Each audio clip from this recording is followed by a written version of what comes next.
Peace everybody, back with another video. This is fool's gold may be valuable after all. Yes, so fool's gold may be valuable after all. And as you can see here in the picture is the gold that you see here in the picture, and it's measured at 1 millimeter. In a breakthrough new study, scientists and engineers at the University of Minnesota have electronically transformed the abundant and low-cost non-magnetic material iron sulfide, also known as fool's gold or pyrite, into a magnetic material. Yeah, so there was a breakthrough new study, scientists and engineers at the University of Minnesota. They have electronically transformed the abundant and low-cost non-magnetic material iron sulfide known as fool's gold. So when everybody was looking for gold, they thought they found it, but they were fooled after that. But then now it could be useful after all. This is the first time scientists have ever electronically transformed an entirely non-magnetic material into a magnetic one, and it could be the first step in creating valuable new magnetic materials for more energy efficient computer memory devices. Yeah, so this is the first time scientists have ever electronically transformed an entirely non-magnetic material into a magnetic one. Alright, so that's what happened. And it could be the first step in creating valuable new magnetic materials. The research is published in Science Advances and peer-reviewed scientific journal, published by the American Association for the Advancement of Science. Yeah, so it was published in there in Science Advances, a peer-reviewed scientific journal.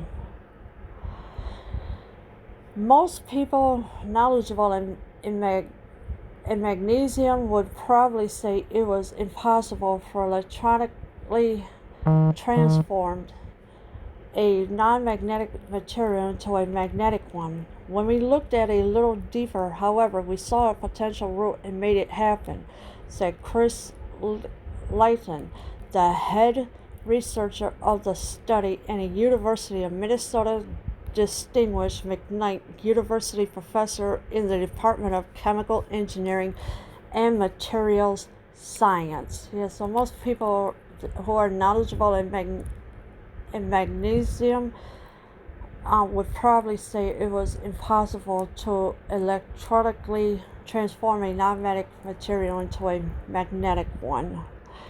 Also, Chris said Layton, the lead researcher on the study and a University of Minnesota Distinguished McKnight University professor in the Department of Chemical Engineering and Materials Science. So everything else that Chris is saying is alright, is good. Layton and his colleagues, including Ira Adil at New York University and Laura Glady chemistry at the University of Minnesota, have been studying iron sulfide, or fool's gold, for more than a decade for possible use in solar cells. Sulfur, in particular, is a highly abundant and low-cost byproduct at a petroleum production. Unfortunately, scientists and engineers haven't found a way to make the material efficient enough to realize low-cost, earth-abundant solar cells. So yeah, Layton and his colleagues, including Ira Adil at New York University and Laura Glady, was a chemistry at the University of Minnesota, have been studying iron sulfide, or fool's gold, for more than a decade. So there's a whole 10 years they have been studying for all these materials. Have been studying Sulfur in particular is a highly abundant and low-cost byproduct of petroleum production. So that's what it is. And unfortunately, science and engineers haven't found a way to make the material efficient enough to realize low-cost Earth-abundant solar cells. We really went back to the iron sulfide material to try to figure out the fundamental roadblocks to cheap non-toxic solar cells, Layton said. Meanwhile, my group was also working in the emerging field of magnetonics, where we tried to use electrical voltage to control magnetic properties of materials for potential applications in magnetic data storage devices. At some point, we realized we should be combining these two research directions, and it paid off. So they was really back to the iron sulfide material to try to figure out the fundamental roadblocks to cheap non-toxic solar cells, and this is what Layton has said. Meanwhile, my group was also working in the engineering field of magnetonics, where we tried to use electrical voltage. Layton said their goal was to manipulate the magnetic properties of materials with a voltage alone with very little electrical current, which is important to make magnetic devices more energy efficient. Process to date and had include turning on and off ferromagneticism and the most technology important form of magnesium and other types of magnetic materials. Iron sulfide, however, offered the prospect of potentially electronically including ferromagnesium in an entirely non-magnetic material. So Layton did say all this. Their goal was to manipulate the magnetic properties of materials with a voltage alone.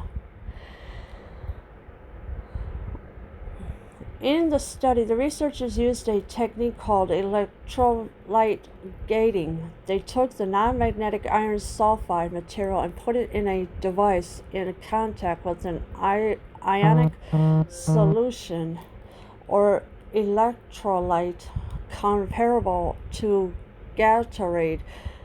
Then they applied as little as 1 volt, less voltage than a household battery, moved positively charged molecules to the interface between the electrolyte and the iron sulfide, and it induced magnesium.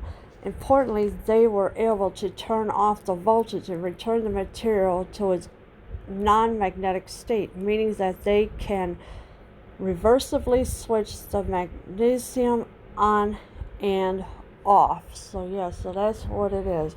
So in the study, the researchers used a technique called electrolyte gating. So that's what they used. They took the non-magnetic iron sulfide material and put it in a device in contact with an ionic solution or electrolyte. That is comparable to Gatorade. Then they applied it as little as 1 volt. That's all they applied it for. That's less voltage than a household battery. We were pretty surprised it worked, Layton said. By applying the voltage, we essentially pour electrons into the material. It turns out that if you get high enough concentrations of electrons, the material wants to spontaneously become ferromagnetic, which we were able to understand with theory. This has lots of potential. Having done it with iron sulfide, we guess we can do it with other materials as well. So they were surprised that it worked. Layton said, but by applying the voltage, we essentially pour electrons into the material. So that's what they did. They poured it in there. It turns out that if you get high enough concentrations of electrons, the material wants to spontaneously become ferromagnetic, which we were able to understand with theory. Layton said that would never have imagined trying this approach if it wasn't for his team's research studying iron sulfide for solar cells and the work on magnetotronics. So Layton did say that they would never have imagined trying this approach if it wasn't for the team's research studying iron sulfide for solar cells. It was the perfect convergence of 2 years of research, he said. Yeah, so that's what it was. It was a perfect convergence. Layton said the next step is to continue research to replicate the process at higher temperatures, which the team's preliminary data suggests should certainly be possible. They also hope to try the process with other materials and to demonstrate potential for real devices. Yeah, so their next step is to continue research to replicate the process of higher temperatures. So it all depends on how high the temperature would have to be. So this is what they are going to be using. That's what their next step would be, on which the team's preliminary data suggests should certainly be possible. So it should be possible for that. They also hope to try the process with other materials and to demonstrate potential for real devices. So it all depends on what real devices they want to try it on. So this is what they're going to do. So hopefully things will go okay and that they will succeed into what they have to do. Leave your comments below. I am out.